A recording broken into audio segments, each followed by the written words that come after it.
Good morning, everybody. This is Judith Echo. You're listening to Mad Love. Let's get into it. So, took yesterday off because I had to go to the probate attorney. So, I spent a good chunk of time the day before and yesterday getting ready for that. You have to have all the paperwork, all the accounts, all of the will. You have to have all this stuff prepared and take it to the attorney so they can start the process of opening a probate case, which is, I'm going to tell you, I tried to avoid it, but this one giant account my brother had, he didn't have a beneficiary, and the paperwork that they keep sending me states that I need to open an estate. It wasn't clear at first, but those thrift savings plans, if you're a federal employee, you have a thrift savings plan, and those are great. They're awesome. Except if something should happen to you and nobody else knows about this program, it's going to be a problem. Now, if you're married, I'm going to guess your partner, your spouse, they know where all your stuff is, and they may be named the beneficiary on it. But some of these accounts, you don't have to put a beneficiary on them. And if you're not married, or if you aren't thinking about your kids in this situation, because I think he just didn't think this would need a beneficiary. So of course he had one for life insurance, but he did not have one for these other things. So I'm just suggesting, when you have all these different accounts, your checking account, you don't have to necessarily put someone's name on the account, but what you will want to do is name a beneficiary or a transfer on death. Same with your vehicles. Transfer on death on the title. Super easy to do. You just don't want to leave all these things hanging out there, because somebody has to go behind you and spend good money, either trying to close the accounts, or settle the accounts, or pay your bills, or whatever. They can't do anything without, the proper court-ordered instruction. Can't get the words out because it's so confusing and frustrating, because I didn't even know about this account. My mom, I think, closed hers, and she moved her money out of it, and she lived a lot longer than he did, and by the time she passed away, I had a lot of time to really go through with a fine-tooth comb all of her stuff. And with him, he was starting to have all his health issues at the same time I was caring for my mom. So I really didn't get a chance to do the detail work with him. And then I was doing his taxes, and that gave me a tremendous advantage, because I could see all of the income. And that's how I discovered this big account. And I'm like, where's this extra money coming from?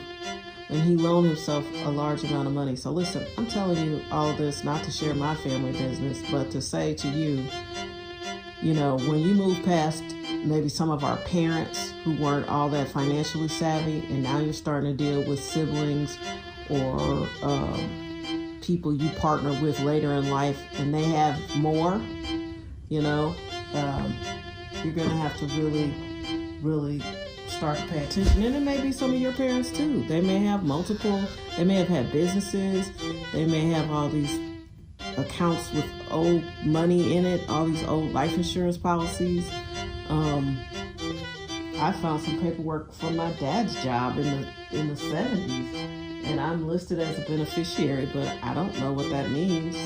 Did that get affected by their divorce? I don't know, but I was a beneficiary on there. But nobody sent me any money when he died 16 years ago, so I don't know. I'm telling you right now, though, you got to get prepared and have all this stuff together. Now, people with only one child are at a real advantage, because they almost always put that child as a beneficiary as a reflex on everything. So that's great. A lot of times, if you have multiple children, you kind of duck out of it because you just do. Sometimes people, don't think about, things like your dad's car collection. Your dad's got 4 cars. Who's going to get that? You have to really think these things through. But I was talking to the guy yesterday, and he was the attorney, and he was advising, or he was stating that the most advice they give these days is Medicaid planning. And he says they suggest you start coming in at age 60 and start your Medicaid plan, because they will do, you just to apply for Medicaid, they do a 5-year clawback, right? And they do clawback. So they're going to go and look at 5 years. So if you take your 80-year-old mom and you want her on Medicaid and you haven't been doing any planning, they're going to figure out how to get her house, everything. And I don't think Medicaid is great, but for a lot of families are going to have to do it because there's not going to be enough people or enough anybody to do all the caregiving. And some of these diseases are challenging. And you can't take care of them at home even if you want to. But there's also not going to be a lot of beds. So you need to have this plan in place so that you can, not have to lose everything you have just because your mom or dad or both need to go on Medicaid. I'm telling you, this is the crisis that's going on that no one's talking about except for me and a handful of other people. So you have to really pay attention and plan. So, if your parents are still living in their house and they're in their 70s, you might want to make an appointment with a state attorney, because I've spent $500 every time I've gone to one. And I used to balk at it, but it's really worth it, because you're going to want to figure out how to do a trust. If you don't do a trust, make sure your will and your powers of attorney are in place. You're going to want to also figure out how to maneuver going forward, because this is a landmine and no one tells you. And even a smart person can't figure it all out, and you're not a lawyer. And in Missouri, I can't do what I need to do to secure this last bit of money from my brother. I can't do it without hiring an attorney. That's the state law. So even if I just wanted to petition the court to say, here's my brother's will, I'm the executor, X, Y, and Z, I have to hire an attorney just to do that. It's wild, man. This is some wild, wild shit, and no one talks about it, and it's super frustrating. But I don't go through these things without telling you all about it. So if you live in Missouri, get ready. But what I wouldn't do is, if you know that there's like $3,000 out there and you just want it, you're gonna spend at least that much opening a case. Because in Missouri, if it's below $40,000, that's a small probate case. And if it's over $40,000, that's a large probate case. And this particular firm charges $5,000 to do those. I mean, it's kind of a scamorama. They know it, but Missouri set it up that way.